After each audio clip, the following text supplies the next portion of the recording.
संच मान्यता पोर्टल 2025-26 शाळेची बेसिक माहिती व शिक्षक माहिती फेच कशी करावी आणि शिक्षक माहिती फायनलाइज कशी करावी ते आपण या व्हिडिओमध्ये पाहणार आहोत. वेबसाईट दिलेली आहे education.maharashtra.gov.in.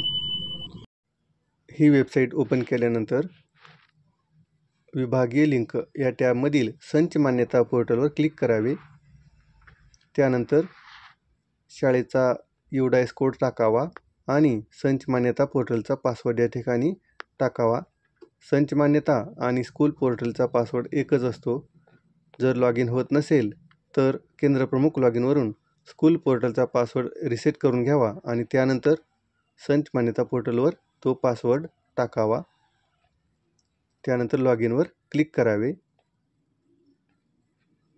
या ठिकाणी ओकेवर क्लिक केल्यानंतर शाळेचा डॅशबोर्ड दिसेल आणि स्टेटस पेंडिंग असा दिसेल. त्यानंतर स्कूल बेसिक इन्फॉर्मेशन शाळेची बेसिक माहिती आपल्याला स्कूल पोर्टलवरून या ठिकाणी इम्पोर्ट करायची आहे.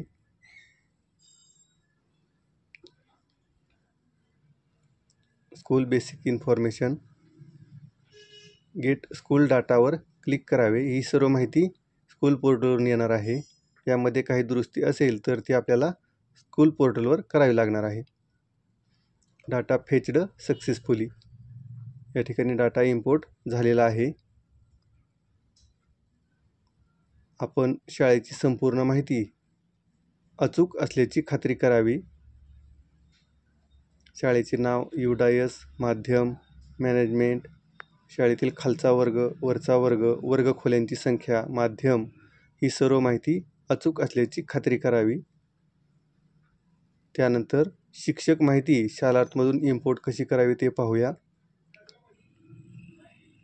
ही सर्व माहिती शालार्थ पोर्टलवरून येणार आहे. त्यामुळे सर्व शिक्षकांची नावे शालार्थमध्ये असणे आवश्यक आहे आणि शाळेतील शिक्षक संख्यासुद्धा 0 दिसत आहे. गेट शालार्थ डाटावर क्लिक केल्यानंतर डाटा फेच्ड सक्सेसफुली शालार्थमधील डाटा या ठिकाणी इम्पोर्ट झालेला आहे. शाळेतील सर्व शिक्षकांची नावे आणि इतर माहिती या ठिकाणी आलेली आहे. ती सर्व माहिती तपासून पाहावी.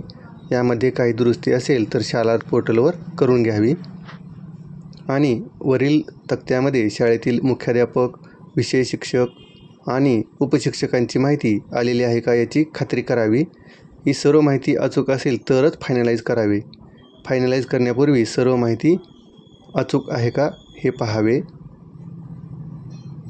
आणि त्यानंतर फायनलाइजवर क्लिक करावे. या ठिकाणी स्टेटस फायनलाइज्ड दिसत आहे. धन्यवाद.